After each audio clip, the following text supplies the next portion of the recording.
ایک بہت بڑی خبر ہے جس سے تم اعراض کیے بیٹھے ہو. جتنے انبیاء آئے ہیں نا ان کا جو مین فوکس ہوتا تھا وہ ایک تو اللہ کی توحید کی طرف بلاتے تھے لوگوں کو، اور دوسرا یہ کہ قیامت کے بارے میں ان کو بتاتے تھے کہ ایک قیامت کا دن آنے والا ہے. سبحان اللہ. جو شخص اللہ کے سامنے کھڑا ہونے سے ڈر گیا اس کے لیے 2 جنتیں. رومنس کے بارے میں پیشن گوئی نہیں کی گئی، پرشین امپائر کے بارے میں نہیں کی گئی، یہ عرب کے بدوؤں کے بارے میں کی گئی کہ وہ ٹال عمارتیں بنانے میں کمپیٹ کریں ایک دوسرے. جو لوگ روٹیاں بنا کے سکھا کے اپنے پاس رکھتے تھے، سوکھی چیزیں اپنے پاس رکھتے تھے تاکہ لانگ ٹرم وہ اس کو یوز کر سکیں، لیکن بہت ہی مخدوش ان کے حالات تھے. سبحان اللہ. بیت المقدس سے تقریباً 30 کلومیٹر اگر آپ ویسٹ کی طرف ٹریول کریں نا تو وہاں پہ ایک ٹاؤن ہے، انہوں نے اس کو گرا کے نا اس کے اوپر ایک کینیڈین پارک کر کے ایک پارک بنا دیا. اگر آپ اس طرح سوچ رہا ہے کوئی کہ بھائی میں اپنی زندگی گزار لوں گا اپنی مرضی سے اور پھر آخر میں آ کے توبہ کر لوں گا، it means that you are trying to plan to outsmart Allah. You will be with the one who you لو.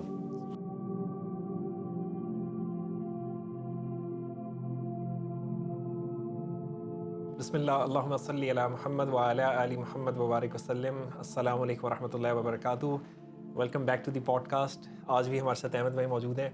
احمد جی کیسے ہیں آپ؟ الحمدللہ. اور آپ کے جو پچھلے میرے خیال ہے 2 ہفتے بعد ہم کر رہے ہیں یہ، تو 2 ہفتے آپ کے کیسے گزرے؟ سردی جو ہے اس دوران کافی زیادہ بڑھ گئی اور برف باری کی بھی رپورٹس وغیرہ آ رہی تھی، تو آپ کے ٹھیک گزر گئے؟ الحمدللہ. ہاں، کچھ لوگوں سے بات ہوئی، برف باری ہوئی بھی ہے پہاڑوں پر، تو لوگ جا رہے ہیں انجوائے کرنے برف. میں تو آج تک اس طرح سے جو یہاں پہ فیمس اسپاٹس ہیں نا برف باری کے حوالے سے کبھی چکر نہیں لگا، لیکن یہ کہ سردیوں میں نکلا نہیں جاتا زیادہ گھر سے. احمد بھائی، یہ ایک بہت بڑا دن ہے کہ جس کا ذکر قرآن کے اندر بھی ہے اور حدیث میں بھی بار بار اس کے بارے میں بتایا گیا ہے کہ جو آنے والا ہے، اور اس کو ڈفرینٹ اس کے لیے الفاظ استعمال کیے گئے. کبھی اس کو یوم الحساب کہا گیا، کبھی اس کو یوم الدین کہا گیا. تو یہ ایک بہت بڑا دن ہے جس کو عام طور پہ تو ہم قیامت کے نام سے جانتے ہیں. تو یہ ہماری زندگیوں میں تو ہو سکتا ہے کہ ہم موجود نہ ہوں، لیکن یہ کہ ان قریب جو آنے والا. جی، اللہ تعالیٰ نے اس کو قرآن میں نبأ عظیم کے نام سے سورہ صاد میں اس کا ذکر کیا. کل ہوا نبأ عظیم انتم عنہ معرضون، مینس کہ ایک بہت بڑی خبر ہے جس سے تم اعراض کیے بیٹھے ہو، جس کو تم بھلائے بیٹھے ہو. تو قرآن کا یہ اسلوب رہا ہے کہ جو بھی چیز قرآن میں بار بار جس کا ذکر ہو، مختلف ناموں سے ہو، تو وہ اس کی اہمیت کو ہائی لائٹ کرتا ہے. تو انشاءاللہ آج ہم اسی پہ ڈسکس کریں ہاں گے. جی. اور میں جب ہم نے یہ ٹاپک ڈیسائیڈ کیا تھا اور جب میں اس کی ریسرچ کے لیے میں نے اس کی ریسرچ سٹارٹ کی، تو آئی ریئلائز کہ کتنا ایکسٹینسو ٹاپک ہے، اور میں تھوڑا سا اوور ویلم بھی ہو گیا کہ کیا چیز جو ہے وہ اس کے اندر اس کو کور کیا جائے اور کیا چیز چھوڑی جائے. اتنی ڈیٹیل انفارمیشن اس کے اندر ہے. تو اس میں جو ایک مین چیز ہمیں ملتی ہے نا وہ حدیث جبرائیل ہے، کہ جس میں صحابہ بیان کرتے ہیں کہ آپ صلی اللہ علیہ وسلم ایک دن آپ کی محفل تھی تو ایک شخص آیا کہ جس کے اوپر سفر کے آثار نمایاں نہیں تھے. یعنی اس کا لباس بھی بڑا اچھا تھا، یعنی اگر آپ سفر کر رہے ہوں اور اس کے آثار دھول مٹی، ہاں، دھول مٹی ہوگی، اور بال بھی کالے سیاہ تھے، بالکل جس طرح کوئی تیار ہو کے آتا ہے نا. اور وہ آ کے آپ صلی اللہ علیہ وسلم کے ساتھ گھٹنوں سے گھٹنے ملا کے بیٹھ گیا، اور پھر اس نے کچھ سوال کیے، اور وہ بہت فیمس حدیث ہے اور بہت طویل حدیث ہے. لیکن اس میں جو قیامت کے حوالے سے جو میں پوائنٹ ہائی لائٹ کرنا چاہ رہا ہوں نا، کہ وہ ایک سوال اس میں تھا متی الساعہ، کہ قیامت کب ہوگی. یا الساعہ ایک ورڈ ہے نا جو قیامت کے لیے استعمال ہوتا ہے، دا آور جس کی انگلش ٹرانسلیشن ہم کرتے ہیں. تو قیامت کب ہوگی، متی الساعہ. تو آپ صلی اللہ علیہ وسلم نے بڑا خوبصورت اس کے حوالے سے جواب دیا تھا. تو نہیں، جبرائیل علیہ السلام نے ان سے پوچھا تھا کہ قیامت کب آئے گی. ہاں جی، متی الساعہ جبرائیل علیہ السلام نے ان سے پوچھا، تو آپ صلی اللہ علیہ وسلم نے بہت پیارا جواب دیا اس کے بارے میں. وہ کیا جواب انہوں تھا؟ نے جواب دیا کہ جو سوال پوچھ رہا ہے اور جواب دے رہا ہے وہ ان دونوں کو اس کے بارے میں اس کا علم نہیں ہے. ہاں، جو سوال پوچھنے والا جو جس سے سوال پوچھا گیا ہے اس کا علم سوال پوچھنے والے سے، یعنی اس کو اس کے بارے میں زیادہ معلوم نہیں ہے اس سے. اور لیکن پھر آپ صلی اللہ علیہ وسلم نے فرمایا کہ لیکن میں تمہیں اس کی کچھ علامات جو ہے وہ بتا سکتا ہوں. اس میں اور پھر ایک نمبر آف ڈفرینٹ سائنس جو آپ صلی اللہ علیہ وسلم نے اس میں بتائے.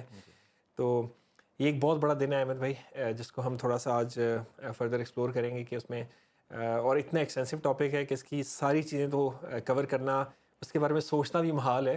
لیکن ہم جو مین چیزیں نا انشاءاللہ وہ آج کور کریں گے. جی، میں سوچ رہا تھا اسی بارے میں کہ جتنے انبیاء آئے ہیں نا ان کا جو مین فوکس ہوتا تھا وہ ایک تو اللہ کی توحید کی طرف بلاتے تھے لوگوں کو، اور دوسرا یہ کہ قیامت کے بارے میں ان کو بتاتے تھے کہ ایک قیامت کا دن آنے والا ہے. سبحان اللہ. کیونکہ یہ جو فورس ہے نا جو آپ کو عمل کی فورس ہے وہ اس یقین کے اوپر بیس کرتی ہے، جیسے سورہ رحمان میں ہے کہ جو شخص اللہ کے سامنے کھڑا ہونے سے ڈر گیا اس کے لیے 2 جنتیں. تو اس کی جنتان. جنتان بالکل. جنتان. تو یہ جو اللہ کے سامنے کھڑے ہونے کا جو دن ہے اس کا جو اس کو سمجھنا یا اس کا یقین اپنے دل میں رکھنا، this is the driving force for a change. اور قیام جو ہے نا وہ نکلا بھی قیامت جو ہے وہ یا القیامہ جو ہے نکلا بھی قیام سے نا، جیسے نماز میں ہم قیام کرتے ہیں کھڑا تو ہونے کھڑا ہونا ہے، کھڑے ہونے والا دن. تو عامر بھائی جب ریسرچ میں نے اسٹارٹ کی نا اس پہ، تو عام طور پہ جو کتابیں ملتی ہیں اس میں جو ایک حدیث بیان کی جاتی ہے وہ یہ کہ آپ صلی اللہ علیہ وسلم نے فرمایا، اور یہ حدیث حضرت ابو ہریرہ رضی اللہ تعالیٰ عنہ سے روایت ہے کہ آپ صلی اللہ علیہ وسلم نے فرمایا کہ بعثت انا والساعۃ کہاتین، کہ میرے اور قیامت کے درمیان جو ہے وہ یہ ہیں، اور پھر اپنی 2 انگلیاں جو ہیں کھڑی کی. یعنی جو فرق ہے قیامت کا اور آپ صلی اللہ علیہ وسلم کا جب اس دنیا میں تشریف لائے جی تو وہ بہت کم ہے. جی. اور اگر ہم اسی حدیث کا آگے دیکھیں، اس کا مطالعہ کریں، اس میں جو انہوں نے سائنس بتائے، تو ہم دیکھیں گے کہ اس میں کافی کچھ سائنس جو ہیں وہ آلریڈی ہو چکے ہیں اور کچھ کنٹینیو کر رہے ہیں، جو بھی ہم آبزرو کر سکتے ہیں، آج اپنی زندگی میں آبزرو کر سکتے ہیں جی ان جی. کو. کلاسیفیکیشن کے حوالے سے جو عام طور پہ کلاسیفیکیشن کی جاتی ہے وہ میجر اور مائنر کی جاتی ہے. تو اس کو دیکھنے کا ایک انداز یہ بھی ہے کہ کچھ سائنس جو ہے وہ ہو کے جن کا ظہور ہو چکا ہے اور وہ ہو کے ختم ہو گئے ہیں. جس طرح آپ صلی اللہ علیہ وسلم کی بعثت ہے، آپ صلی اللہ علیہ وسلم کا وصال ہے، اور ابھی میں آگے حدیث بیان کروں گا کہ جس میں وصال کا سائن جو ہے اس کا بھی ذکر آئے گا. اور کچھ سائنس ایسے ہیں کہ جو ابھی جو سٹارٹ ہو گئے ہیں لیکن یہ کہ ابھی ختم نہیں ہوئے بلکہ وہ کنٹینیو ہیں، اور ایک ٹائم آئے گا کہ وہ اپنے پیک پہ پہنچ جائیں گے. ڈفرینٹ زمانوں کے اندر ان کی انٹینسٹی اوپر نیچے ہوتی رہی، اور کہیں پہ وہ زیادہ نمایاں تھے اور کہیں پہ وہ کم تھے. لیکن ایک وقت آئے گا کہ ان کی جو انٹینسٹی ہے وہ بہت بڑھ جائے گی. اور کچھ سائنس ایسے ہیں کہ جو ابھی جن کا ظہور نہیں ہوا، اور قیامت کے قریب ان میں سے کچھ ظاہر ہوں گے اور کچھ اس سے ہو سکتا ہے اس سے پہلے ہوں. تو ایک اور حدیث ہے جو مجھے اس دوران جو ہے وہ احمد بھائی ملی، کہ جس میں آپ صلی اللہ علیہ وسلم نے 6 سائنس کا ذکر کیا گیا جو عام طور پہ مائنر سائنس کے اندر بیان کیے جاتے ہیں. آپ صلی اللہ علیہ وسلم فرماتے ہیں کہ قیامت سے پہلے 6 نشانیاں شمار کر لو. ایک تو میری وفات، اور پھر اس میں جو ہے وہ مزید 5 نشانیاں، تو ہم ایک ایک جو ہے وہ یہاں پہ اس کا ذکر کرتے ہیں. تو سب سے پہلے جو ہے وہ آپ صلی اللہ علیہ وسلم کی وفات کے حوالے سے آپ صلی اللہ علیہ وسلم نے فرمایا کہ جو میری وفات ہے نا وہ قیامت کی ایک نشانی ہے. حضرت انس بن مالک رضی اللہ تعالیٰ عنہ کہتے ہیں کہ جس دن آپ صلی اللہ علیہ وسلم مدینہ میں داخل ہوئے نا، تو وہ دن ایسا تھا کہ ہر چیز پر جو ہے وہ نور طاری ہو گیا. اور پھر جس دن آپ صلی اللہ علیہ وسلم کی وفات ہوئی تو وہ دن ایسا تھا کہ جس طرح ہر چیز جو ہے وہ تاریک ہو گئی ہو. اور حدیث جب میں نے پڑھی نا تو اس میں مجھے آگے ملا کہ اس میں یہ بات بھی ہے کہ آپ صلی اللہ علیہ وسلم کے دفن سے ہاتھ ابھی نہیں جھاڑے تھے کہ ہمارے دل بدل گئے. تو اس میں ایک یہ اشکال پیدا ہو سکتا ہے کہ دل بدلنے سے مراد یہ ہے کہ ہمارے ایمان میں کمی ہوگی تھی. جب میں نے اس کی تھوڑی سی مزید اس پہ ریسرچ کی اور تو دیکھا کہ مفسر جو علماء ہیں، صاحب علم ہیں، انہوں نے کہا کہ یہ اس سے مراد ایمان کی ویکنس نہیں ہے، بلکہ اس سے مراد یہ کہ جب آپ کسی بڑے غم سے گزرتے ہیں نا، کوئی اتنا ٹراما آپ پہ گزرتا ہے، تو آبویسلی آپ کو دل میں آپ کا دل بھوجل ہو جاتا ہے، اور آپ جو ہے نا وہ اس غم میں آپ کا دل رہتا ہے. اور اسی حوالے سے ایک مجھے سوری ابھی بات کر رہا ہوں میں، ایک اور حدیث بھی آئی کہ رسول اللہ صلی اللہ علیہ وسلم نے فرمایا کہ جب بھی تم پہ کوئی کلیمٹی آئے نا تو میری موت کو یاد کر لینا، because this is a bigger calamity than what you are going through. اچھا، اسی حدیث میں جو دوسری جو قیامت کی نشانی بیان کی گئی نا، جس کو عام طور پہ مائنر سائنس میں ڈالا جاتا ہے، وہ اوپننگ آف بیت المقدس ہے، بیت المقدس کی فتح. اور یہ احمد بھائی فتح جو ہے یہ 16 ہجری میں ہوئی، اور ڈیورنگ دی خلافت آف حضرت عمر رضی اللہ تعالیٰ عنہ. اور اس میں آپ کو یاد ہوگا کہ وہ مشہور واقعہ ہے کہ جب آپ رضی اللہ تعالیٰ عنہ، حضرت عمر رضی اللہ تعالیٰ عنہ جب وہ جا رہے تھے سواری کے اوپر اور تو وہ ان کا غلام جو ہے خادم، وہ اس کو ٹرن دیتے ہوئے جا رہے تھے، اور وہ بغیر جنگ کے جا کے وہاں پہ وہ فتح ہوئی، ان کو چابیاں دی گئیں اس کی. ہاں. تو یہ جو حدیث میں اس کا ذکر ہے کہ یہ جو ہے وہ ایک قیامت کی نشانیوں میں سے ایک نشانی ہے کہ یہ عام طور پہ لوگ اسی کو واقعے کو نا منسوب کرتے ہیں اس کے ساتھ. تو اسی حدیث میں احمد بھائی جو ایک اور قیامت کی نشانی بیان کی گئی ہے نا وہ ہے امواس کا جو پلیگ ہے جو جس کو بعد میں جو اہل علم میں انہوں نے بتایا کہ یہ امواس کے پلیگ کی طرف اشارہ ہے. تو حدیث میں تو دا پلیگ کے نام سے یعنی جو ایک بیماری کا نام لیا گیا جس میں قیاس غالباً وہ بیماری ہے جو کہ عام طور پہ بکریوں کو لگتی ہے. تو یہ امواس کے اندر جو ہے ایک وبا پھیلی تھی جس میں 25,000 صحابہ شہید ہوئے تھے اور یہ حضرت عمر رضی اللہ تعالیٰ عنہ کی خلافت کا دور تھا.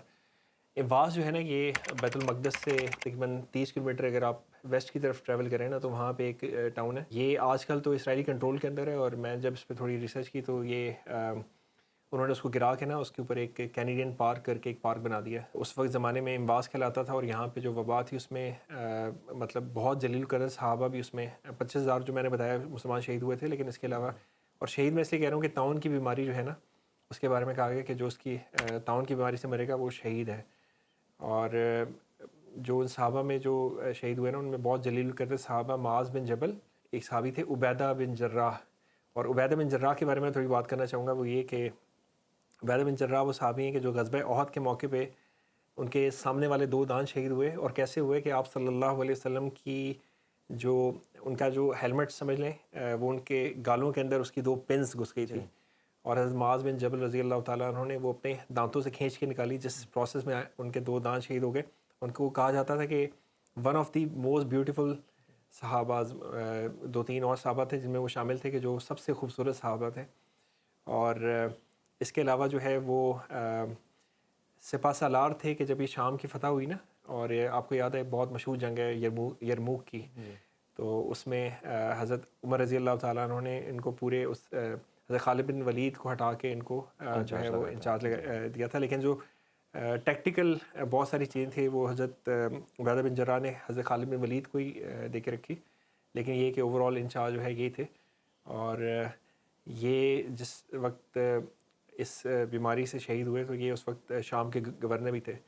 اور جو دوسرے اور سب سے بڑی بات یہ ہے کہ عشرہ مبشرہ میں بھی شامل تھے. عشرہ مبشرہ وہ لوگ کہ جو جن کو ایک ساتھ کیونکہ اور بھی لوگوں کو جنت کی بشارت آپ صلی اللہ علیہ وسلم نے دی ہے لیکن عشرہ مبشرہ وہ کہ وہ 10 لوگ جن کو ایک ساتھ جو ہے وہ جنت کی بشارت آپ صلی اللہ علیہ وسلم نے دی.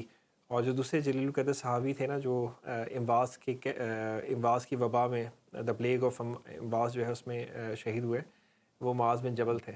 اور معاذ بن جبل کے بارے میں آپ صلی اللہ علیہ وسلم نے فرمایا کہ یہ حلال اور حرام کے سب سے بڑے علم رکھنے والے ہیں. اور ان کو یمن بھیجا گیا تھا اس سے پہلے قاضی اور معلم بنا کے. تو وہ بہت جلیل القدر. اس میں ایک اور مجھے پوائنٹ یاد آ رہا ہے کہ جب یہ پلیگ ہوا تھا تو عمر فاروق رضی اللہ تعالیٰ نے جیسے ہم کووڈ سے ایکسپیرینس ہو کے گزرے ہیں کہ کس طرح لاک ڈاؤن کا کانسیپٹ جو تھا یہ عمر فاروق رضی اللہ تعالیٰ نے اس پلیگ میں آرڈر کیا تھا کہ no one was allowed to leave the city and no one was allowed to come in the city. تو یہ اللہ تعالیٰ کی طرف سے ان کو یہ تھا کہ واقعی اس وقت جو لوگ موجود ہیں یہ اسی کو کنٹین کر دیا جائے تو اور باقی اگر لوگ آ کے نکلتے تو وہ اور اسپریڈ ہوتا. ہاں میرے نظر سے ایک حدیث بھی گزری جس میں ہے کہ اگر کسی جگہ پہ اگر کوئی وبا پھیلے تو کوئی اس شہر کے اندر داخل نہ ہو اور کچھ شہر سے باہر بھی نہ جائے. تو یہ ہے. ایک اور جو سائن بیان ہوا نا اس حدیث کے اندر وہ یہ ہے کہ مال کی بہت زیادہ فراوانی ہو جائے گی. ایک اور حدیث ہے جس میں یہ کہا گیا کہ فرمائے آپ صلی اللہ علیہ وسلم نے کہ قیامت قائم نہیں ہوگی یہاں تک کہ تمہارے ہاں مال کی فراوانی ہوگی.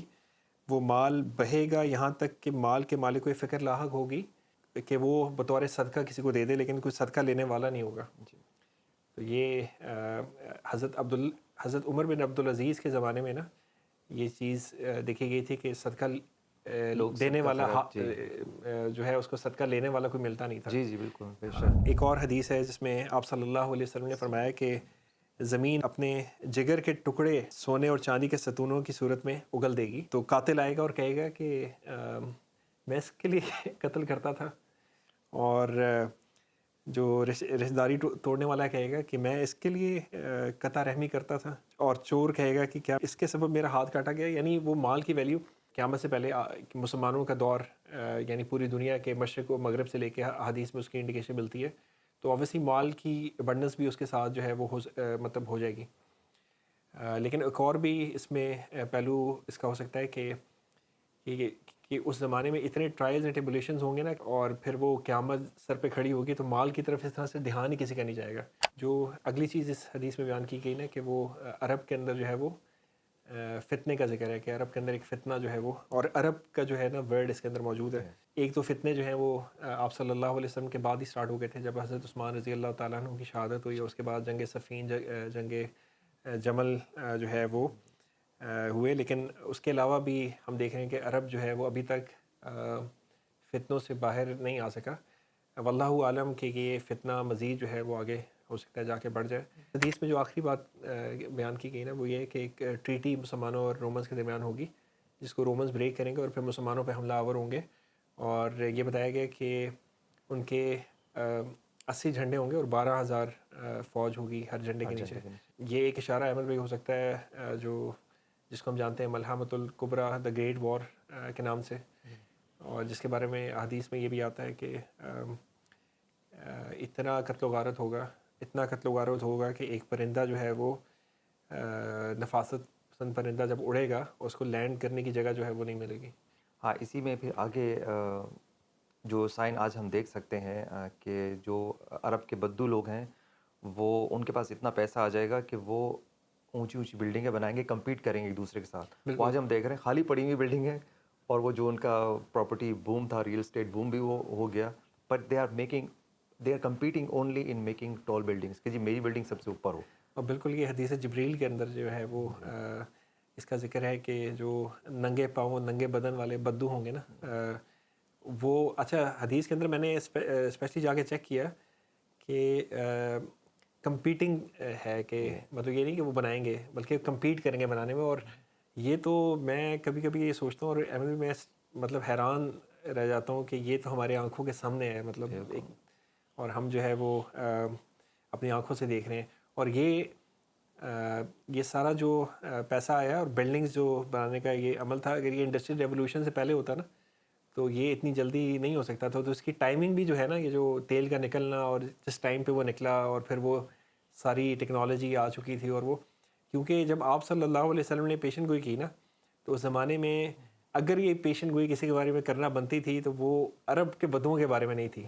ٹھیک ہے, وہ وہاں پہ جو رومن امپائر ہے یا پرشین امپائر ہے اس کے بارے میں اگر کوئی ویسے ہی کرنا چاہتا نا, تو رومنس کے بارے میں پیشن گوئی نہیں کی گئی, پرشین امپائر کے بارے میں نہیں کی گئی, یہ عرب کے بدوؤں کے بارے میں کی گئی کہ وہ ٹال عمارتیں بنانے میں کمپیٹ کریں گے ایک دوسرے کے ساتھ. جو لوگ روٹیاں بنا کے سکھا کے اپنے پاس رکھتے تھے, سوکھی چیزیں اپنے پاس رکھتے تھے تاکہ لانگ ٹرم وہ اس کو یوز کر سکیں, لیکن بہت ہی مخدوش ان کے حالات تھے. سبحان اللہ.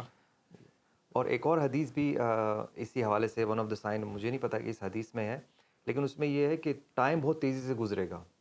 اور یقین کریں, میں اپنے آفس کولیگ میں بھی باتیں کرتا ہوں کہ ویک ایسے گزر گیا, پورا مہینہ ایسے گزر گیا, اور کہا ابھی تو سال سٹارٹ ہوا تھا. تو یہ جو فیلنگ ہے نا, this is one of the signs کہ ٹائم بہت تیزی سے گزرے گا. میں حدیث لگا دوں گا یہاں پہ, اس میں بالکل میں نے یہ حدیث پڑھی ہے, اور اس میں یہ ہے کہ مہینہ جو ہے وہ ہفتے کی طرح, ہفتہ دنوں کی طرح, اور وہ ٹائم کا ہے. اور سبحان اللہ, بالکل ٹائم کا جو گزرنا ہے نا, وہ اس کا تو احساس ہی نہیں ہوتا ہے. میں یہاں پہ جو ہے وہ کتنے عرصے سے آیا ہوں, اور مجھے لگتا ہے کہ میں کل شاید یہاں پہ آیا تھا. تو سبحان اللہ. ون آف دا سائن جو امام مہدی ہیں ان کے ظہور کا ہے, کہ ان کے بارے میں کافی ڈیٹیل حدیث موجود ہے کہ وہ فاطمہ رضی اللہ تعالیٰ عنہ کے لینیج سے ہوں گے. اور بڑی جو مین پوائنٹ اس کے اندر جو مجھے اچھا لگا وہ یہ کہ وہ خود قیادت کے لیے نہیں آئیں گے, لوگ ان کو آئیڈینٹیفائی کریں گے. اور پھر حدیث میں ڈیٹیل بھی ہے کہ اللہ تعالیٰ ان کی ایک ہی رات میں اصلاح بھی کر دے گا, ان کو حکمت دے گا تاکہ وہ اس خلافت کی ذمہ داری کو نبھا سکیں. میرے ذہن میں مہدی کے والے سے جو چیزیں آ رہی ہیں نا, وہ یہ ہے کہ ان کا نام جو ہے وہ محمد ہوگا, اور ان کے والد کا نام جو ہے وہ عبداللہ ہوگا. اور ایک لشکر جو ہے ان کو سپریس کرنے کے لیے آئے گا, اور اس لشکر کو اللہ تعالیٰ زمین میں دھسا دے گا. اور this will be the major sign, کہ جس سے مسلمانوں کو یہ معلوم ہوگا کہ یہ واقعی میں امام مہدی ہیں. میجر سائنس کے حوالے سے نا احمد بھائی 10 سائنس کا ذکر کیا جاتا ہے. تو اس میں سے جو پہلا سائن ہمارے پاس ہے وہ دجال کا نکلنا. اس سے پہلے میں ایک بات بتا دوں کہ رسول اللہ صلی اللہ علیہ وسلم نے جو میجر سائنس کے حوالے سے ایک بڑی اچھی انالوجی دی ہے کہ جیسے ایک موتیوں کا ہار ہے، تو اگر وہ جیسے بند ہو تو وہ اس میں موتی سیکیور ہیں، تو اگر وہ ٹوٹ جائے وہ ہار، تو موتی جو ہیں وہ ایک ایک کر کے نکلنا شروع ہو جاتے ہیں. تو اسی طرح فرمایا کہ جب ایک ظہور، ایک میجر سائن ہوگا تو اس کے بعد باقی ول فالو. مطلب ایسا نہیں ہوگا کہ رک جائے گا اور پھر نہیں، ایک کے بعد ایک ہونا شروع ہو جائے گا. اچھا، دجال کی آپ نے بات کی، تو دجال کا فتنہ جو ہے اس کے بارے میں احادیث میں موجود ہے ڈیٹیل کہ ہر نبی نے دجال کے بارے میں اپنی قوم کو وارن کیا ہے. اور یہ ہم دعا بھی مانگتے ہیں ہر نماز میں، جو دعا ہے درود ابراہیم کے بعد کہ اللہم انی اعوذ بک من عذاب جہنم ومن عذاب القبر ومن فتنۃ المحیا والممات ومن فتنۃ المسیح الدجال. حدیث میں ہے کہ وہ جو ہے کانا ہوگا اور تمہارا رب کانا نہیں ہے. اس کی وجہ یہ ہے کہ وہ کلیم کرے گا کہ آئی ایم گاڈ، اور اس کے بارے میں رسول اللہ صلی اللہ علیہ وسلم نے بتایا کہ اس کے پاس جنت بھی ہوگی اور جہنم بھی ہوگی. اس کی مینیفیسٹیشن کیسے ہوگی واللہ عالم، لیکن یہ وہ کلیم کرے گا اور یہ بتائے گا کہ یہ دیکھو میرے پاس جنت اور جہنم ہے. اور جیسے ہم نے پہلے ڈسکس کیا کہ اس وقت حالات بڑے مخدوش ہوں گے، لوگوں کے پاس کھانے پینے کو نہیں ہوگا، تو دے ول فال وکٹم ٹو دس بگ فتنہ. بے شک بہت بڑا فتنہ ہوگا. ایک اس طرح کی حدیث بھی میرے نظر سے گزری احمد بھائی کہ جس میں کہا گیا کہ اس کا، correct me if I am wrong, کہ اس کا پانی جو ہے وہ اصل میں آگ ہوگی اور اس کا آگ جو ہے وہ اصل میں پانی ہوگا. جی رسول اللہ صلی اللہ علیہ وسلم نے فرمایا تھا کہ اگر تم اس کی آگ کو دیکھو تو اس آگ کے اندر کود جانا ہے، کیونکہ آگ اس کا اصل میں پانی ہوگا اور جو پانی ہے اس میں وہ اصل میں وہ آگ ہوگی. اور ایک ڈسیپشن جسے کہتے ہیں، ڈسیپشن ہوگی. سبحان اللہ. اور ایک اولو العزم ایک شخص کا بھی قصہ آتا ہے نا کہ جو دجال کے سامنے پیش ہوگا، اور وہ آپ کے ذہن میں ہے؟ جی وہ تو دجال کہے گا کہ دیکھو میں بھی اس کو بلا کے نا ایک تمہارے سامنے اپنا پروف دینے کے لیے کہ میں دیکھو ابھی اس کو ماروں گا اور پھر میں اس کو زندہ کر دوں گا. تو ایک جو ہے وہ ایمان والا انسان وہ آئے گا جس کو، جیسے حدیث میں تو ہے کہ اس کو کاؤنٹر نہیں کرنا ہے. اگر پتہ چل جائے کہ دجال کہیں پر ہے تو وہاں سے اپوزٹ ڈائریکشن میں بھاگنا ہے. لیکن یہ ایمان والا انسان ہوگا تو وہ آئے گا اور وہ دجال اس کو بیچ میں سے کاٹ دے گا اور پھر وہ دوبارہ اس کو زندہ کر دے گا. کہے گا کہ اب تم مجھے مانتے ہو یا نہیں؟ تو وہ کہے گا اب تو مجھے بالکل یقین ہو گیا کہ تم ہی دجال ہو. اور پھر دجال اس کو مارنے کی کوشش کرے گا لیکن اللہ اس کو پروٹیکٹ کر لے گا. نہیں مار سکے گا. سبحان اللہ. ایون ایک اور اس میں بھی ہے کہ وہ اس طرح شیاطین بھی اس کے ساتھ کولیبریٹ کریں گے اور وہ ایک کسی ینگ انسان کو کہے گا کہ جو ڈاؤٹ میں ہوگا کہ یہ خدا ہے یا نہیں ہے، یا جو دعویٰ کر رہا ہے، تو کہے گا اگر میں تمہارے پیرنٹس کو زندہ کر کے لے آؤں تو تم مان جاؤ گے؟ وہ کہے گا ہاں مان جاؤں گا. تو وہ شیاطین کو بولے گا اور وہ کولیبریٹ کریں گے اور وہ اس کے پیرنٹس کی شکل بنا کے لائیں گے اور وہ اس طرح. تو مطلب یہ کہ بہت ہی سفسٹیکیٹڈ فتنہ ہوگا، اسی لیے اس کو کاؤنٹر کرنے سے منع کیا گیا ہے. سورہ کہف میں کے بارے میں آتی ہے نا فضیلت کے دجال سے. بالکل this is one of the remedies کے پروٹیکشن کہ اگر ممکن ہو تو پوری سورہ کہف یاد کر لیں، ورنہ کچھ احادیث میں ہے کہ پہلی 18 آیتیں ہیں یا آخری لاسٹ جو ورسز ہیں وہ یاد کر لیں اور اس کو ہر جمعے کے دن ریسائٹ کریں تو اللہ تعالیٰ انشاءاللہ پروٹیکشن پرووائڈ کرے گا. دوسرا سائن جو تھا، ہم بات کر رہے تھے عیسیٰ علیہ السلام کے بارے میں، وہ واپس اس دنیا میں تشریف لائیں گے کیونکہ ان کی ڈیتھ تو ہوئی نہیں ہے اکارڈنگ ٹو قرآن. تو وہ قرآن میں آتا ہے نا وما قتلوہ وما صلبوہ، نہ وہ ولکن شبہ لہ، کہ اللہ تعالیٰ نے اس پہ معاملہ شبے میں ڈال دیا ان لوگوں کے لیے جو وہاں پہ موجود تھے. تو وہ دمشق کی ایک مسجد ہوگی وائٹ مینریٹس والی، جس پہ دو فرشتوں کے ونگز کے اوپر وہ آئیں گے اور اس وقت جو ہے وہ فجر کی نماز کا ٹائم ہوگا اور امام مہدی جو ہے وہ جماعت کرانے کے لیے، امامت کرانے کے لیے آگے بڑھیں گے. تو وہ جب وہ آئیں گے تو وہ ان کو آفر کریں گے کہ آپ امام مہدی اسٹیپ بیک کرنا چاہیں گے، لیکن وہ کیونکہ وہ ظاہر سی بات ہے وہ نبی ہیں، تو یہ نبی تو نہیں ہے لیکن اٹس اسٹل چوزن ون. وہ اہل علم کا میں نے کال پڑھا جب میں دیکھ رہا تھا نا کہ حافظ ابن کثیر فرماتے ہیں کہ حضرت عیسیٰ علیہ السلام جو ہے وہ امتی کے حیثیت سے آئیں گے، تو اس لیے وہ کہا جاتا ہے کہ حضرت امام مہدی کوئی امامت کرنے دیں گے. اور یہ بہت بڑا ایک سمجھ لیں کہ اس امت کے لیے ایک بڑا وہ ہے آنر ہے سبحان اللہ. سبحان اللہ. یعنی اگر سوچیں تو بہت بڑا آنر ہے کہ ایک نبی جو ہے وہ اس امت میں آ کر ایسے فالو کرے گا رسول اللہ صلی اللہ علیہ وسلم کی شریعت کو. اور جب حضرت عیسیٰ علیہ السلام آئیں گے نا تو فل جنگوں کا دور ہوگا، اور مسلمان جو ہیں وہ مطلب ڈماسکس کی اس مسجد جس کا آپ نے ذکر کیا، لیکن اس کے بعد پھر ہمیں حدیثوں میں ملتا ہے کہ دجال کو قتل کریں گے حضرت عیسیٰ. اس سے پہلے جو ہے قرآن کی آیت ہے کہ وہ من اہل جس کا ترجمہ یہ ہے کہ تمام جو کرسچنز ہیں صحیح کرسچنز وہ ان کے اوپر ایمان لے آئیں گے. بے شک. اور حدیث میں یہ بھی آتا ہے کہ وہ صلیب کو توڑیں گے اور سور کو قتل کریں گے. جی. اور جو کہ سمبولک ہے کرسچینٹی کا. بالکل بالکل ایسے ہی، کیونکہ حضرت عیسیٰ جن کے اوپر وہ سارا کچھ انہوں نے بلڈ کیا ہوا ہے، وہ جب خود سامنے آ جائیں گے تو پھر کوئی شک باقی نہیں رہے گا. تو اٹس ویری لاجیکل. اور اس کے بعد پھر لد کا مقام ہوگا احمد بھائی کہ جہاں پہ وہ دجال کو قتل کریں گے، اور بلکہ اس میں اور کافی ڈیٹیل آتی ہے کہ وہ دروازے کھلوائے جائیں گے اور وہ دجال جو ہے ان کو دیکھ کے پگھلنا شروع ہو جائے گا، اور پھر وہ پیچھا کرتے کرتے لد کے مقام پہ. یہ لد ایک جگہ ہے نا جہاں پہ پہلے ارونو اب بھی ہے کہ نہیں، ایئرپورٹ اسرائیل نے بنایا ہوا تھا وہاں پہ. تو وہاں پہ جو ہے وہ، بلکہ میں نے وہ گوگل میپ پہ جا کے وہ جگہ بھی دیکھی جہاں پہ لد میں نا، جہاں پہ کہا جاتا ہے کہ حضرت عیسیٰ جو ہے وہ دجال کو ماریں گے. ایک اور میجر سائن جو حدیث میں آتا ہے نا وہ یہ ہے کہ الدخان کر کے، دخان کا مطلب ہے دھواں. تو اس میں قرآن کے اندر بھی ایک آیت ہے کہ تو آپ انتظار کیجئے اس دن کا جس دن آسمان ایک واضح دھواں لے کے آئے گا.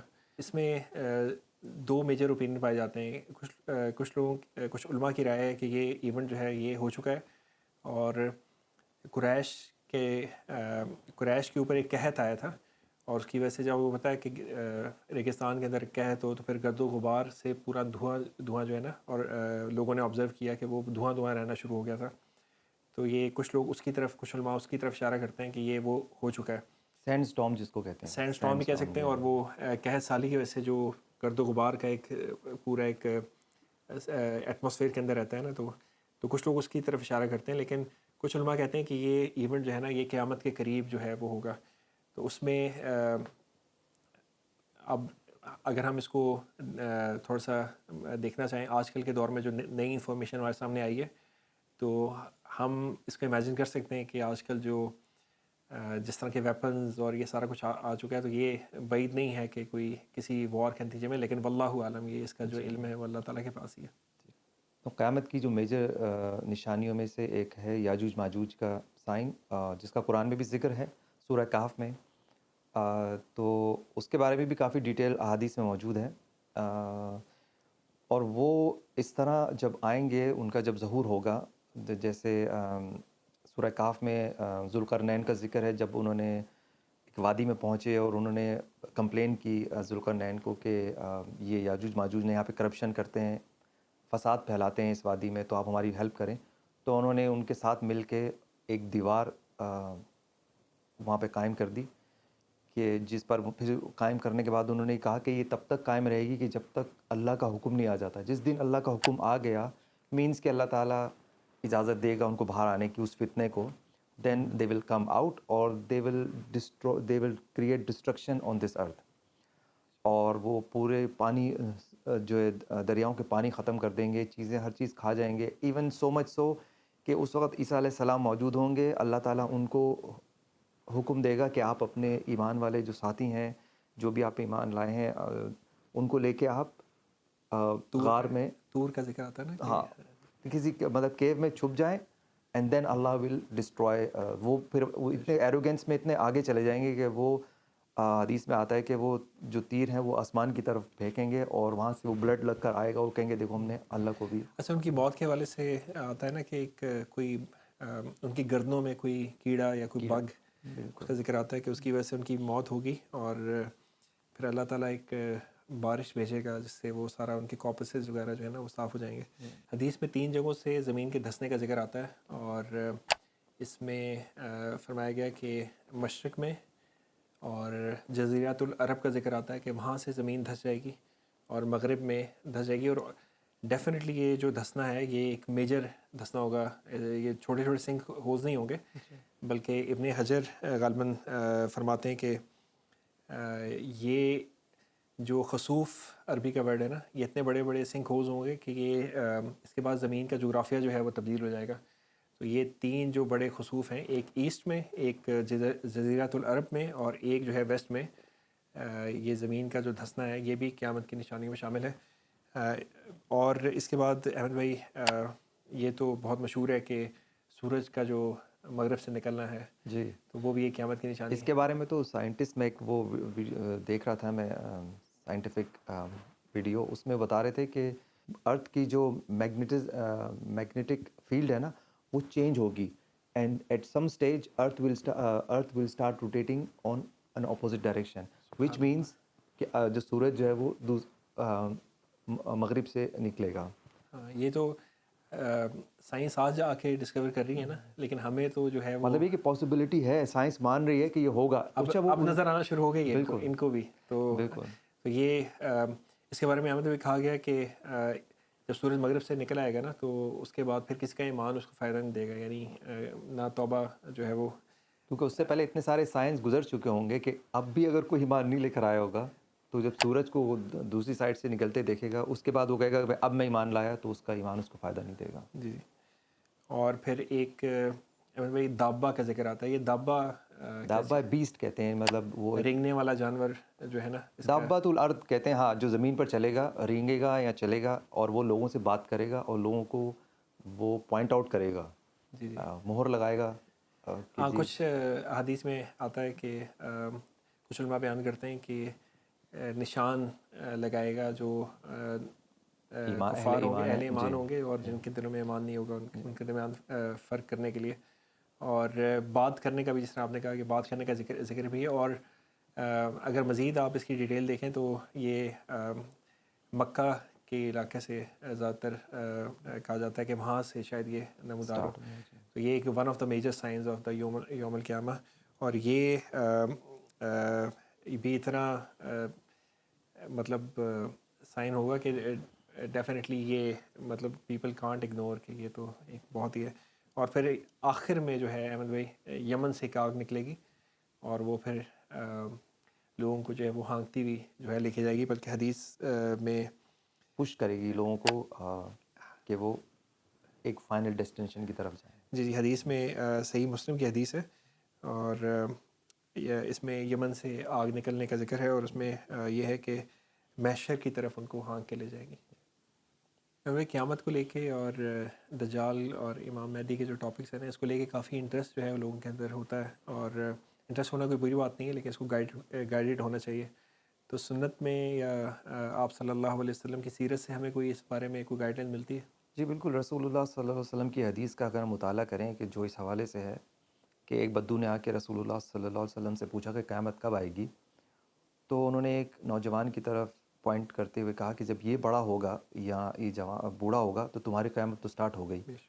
اور ایک اور بھی عمر فاروق رضی اللہ تعالیٰ عنہ کا قول ہے کہ وہ قبر کا ذکر سن کر بہت زیادہ روتے تھے.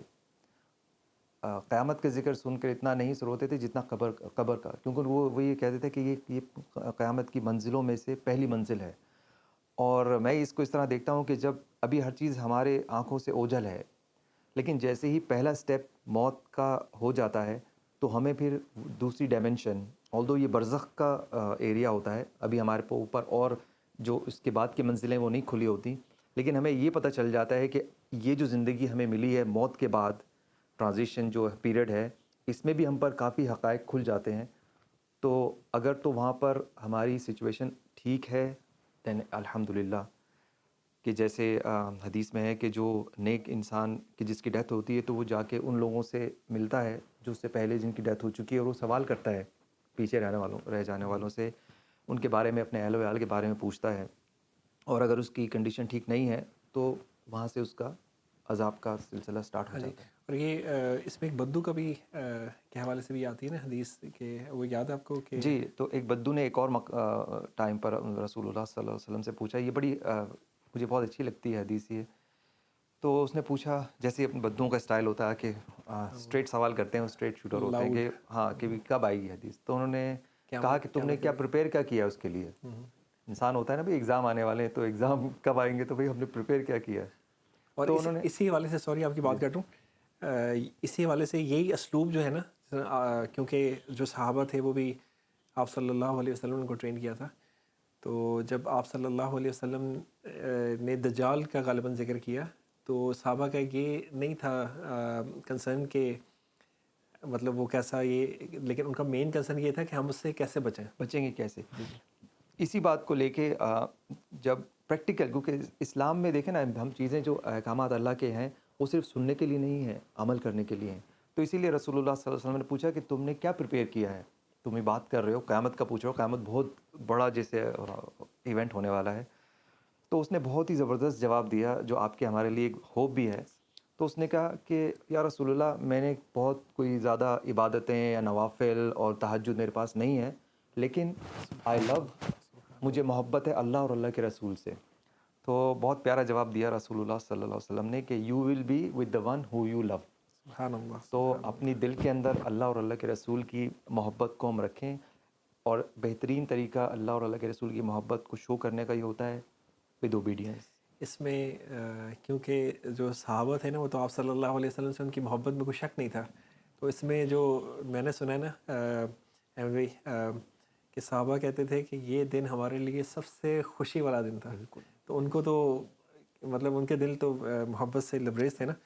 تو یہ قیامت کا جو ایک دن ہے احمد بھائی، یہ ویری بگ ڈے کہ جو اس دنیا کے اوپر منڈلا رہا ہے. اور بلکہ آپ ہی نے ایک دفعہ وہ توجہ دلائی تھی اس حدیث کی طرف کہ جس میں آپ کو یاد ہے وہ کہ جو سور پھونکنے والا جو فرشتہ ہے، جی جی، وہ بھی میرے خیال سے شیئر کرتا ہے جی، کہ رسول اللہ صلی اللہ علیہ وسلم جب معراج پہ گئے تھے تو انہوں نے اس فرشتے کو دیکھا کہ جس کی ڈیوٹی لگی ہوئی ہے کہ وہ سور پھونکے گا، اور وہ اتنا اٹینٹیو ہے کہ اس نے سور اپنے منہ میں رکھا ہوا ہے جو بھی اکوپمنٹ ہے، اور اس کی نظریں اللہ کے عرش پہ ہیں، اور وہ بالکل ریڈی ہے سور پھونکنے کے لیے. اور رسول اللہ صلی اللہ علیہ وسلم نے فرمایا کہ جب میں نے اس کو دیکھا اس پوزیشن میں کہ وہ اتنا ریڈی ہے تو آئی لاسٹ انٹرسٹ ان دس دنیا. تو اور اسی حوالے سے میں ایک اور پوائنٹ بھی بتاتا چلوں، میرے ذہن میں بھی آیا کہ سورہ زلزال جو ہے اللہ تعالیٰ نے اس میں بڑا زبردست نقشہ کھینچا ہے، اور وہ ہم اس طرح ریلیٹ کر سکتے ہیں اپنی دنیا میں کہ جب زلزلہ آتا ہے، ہم لوگ تو ادھر سے کرائسٹ چرچ میں اب گزر چکے ہیں زلزلے سے، کہ انسان صرف اپنا سوچتا ہے، اپنے بیوی بچوں کا کسی کا نہیں سوچتا کہ یار میں اس کو بچا لوں جب زلزلہ. تو یہی کیفیت اللہ تعالیٰ نے قرآن میں جب سورہ زلزال میں بیان کی، تو وہ قیامت کا ہوگا ٹائم، تو اس وقت بھی کوئی کسی کے کوئی کام نہیں آنے والا. تو یہ ہم دنیا میں دیکھ سکتے ہیں کہ واقعی جب زلزلہ آتا ہے ہر کوئی بھاگتا ہے اپنی جان بچانے کے لیے، کوئی کسی کو نہیں پوچھتا. اور بے شک یہ اتنا بڑا دن ہے کہ احمد بھائی آپ کا بھی ہو سکتا ہے ایکسپیرینس رہا ہو، لیکن میں نے دیکھا ہے کچھ لوگ جو ہے وہ ایٹ لیسٹ کہ جب ہم مطلب تھوڑے ینگ ہوتے تھے تو میرا انٹریکشن ہوا کچھ لوگوں سے کہ جو کہتے تھے کہ یار ابھی ہم اگر کوئی غلط کام کر رہے ہیں تو ہم معافی مانگ لیں گے یا توبہ کر لیں گے، یا ٹائم ملے گا توبہ کرنے کا یہ کیسے پتہ، یہ معلوم نہیں ہے. آبزرو کر سکتے ہیں. اور دوسری بات یہ کہ آپ اللہ کو آؤٹ اسمارٹ نہیں کر سکتے. اگر آپ اس طرح سوچ رہا ہے کوئی کہ بھائی میں اپنی زندگی گزار لوں گا اپنی مرضی سے اور پھر آخر میں آ کے توبہ کر لوں گا، it means that you are trying to plan to outsmart Allah کو کوئی آؤٹ. یہ غالباً حدیث میں ہے کہ مجھے کریکٹ کیجیے گا اگر کہ میں نے ایک دفعہ پڑھی تھی کہ آپ صلی اللہ علیہ وسلم نے کسی سے پوچھا نا کہ تمہیں دنیا پہ کتنا یقین ہے، تو انہوں نے کہا کہ اگر ایک پاؤں میرا یہ مسجد کے اندر ہے اور ایک پاؤں باہر ہے تو آئی ڈونٹ نو کہ. تو آپ صلی اللہ علیہ وسلم نے کیا فرمایا تھا آگے سے کہ یہ تو تمہیں بہت زیادہ ہے، مجھے تو اتنا بھی یقین نہیں ہے کہ اگر میں آنکھ بند کروں پلک جھپکوں اور میں دوبارہ کھول پاؤں گا کہ نہیں. تو یہ دنیا جو ہے یہ بہت عارضی ہے، اور قیامت کا دن جو ہے وہ ایک بہت بڑا دن جو ہے وہ آنے والا ہے. اس کے لیے تیاری جو ہے اللہ تعالیٰ ہم سب کو توفیق عطا فرمائے. تو آج تک کے لیے آج کے لیے میرے خیال ہے احمد بھائی اتنا ہی. انشاءاللہ کسی اور ٹاپک کے ساتھ جو ہے وہ پھر حاضر ہوں گے. اللہ تعالیٰ آپ سب کو اپنی حفظ و امان میں رکھے، جو بیمار ہیں ان کو شفائے کاملہ و عاجلہ اور صحتیابی عطا فرمائے، اور جو مشکلات میں اللہ تعالیٰ ان کی مشکلات کو آسانیوں سے بدل دے. احمد بھائی آپ کا بہت شکریہ، آپ ٹائم نکالتے ہیں، اور انشاءاللہ امید ہے کہ اللہ تعالیٰ قبول فرمائے اور اللہ تعالیٰ ہماری جو اس ایفرٹ ہے اس میں برکت دے، اور ہمارے جو اگر ہم میں کوئی کمی بیشی ہے یا کیونکہ بہت ہی سینسٹیو ٹاپکس ہوتے ہیں تو ہمیں اس کے ساتھ انصاف کرنے کی توفیق عطا فرمائے. السلام علیکم ورحمۃ اللہ وبرکاتہ.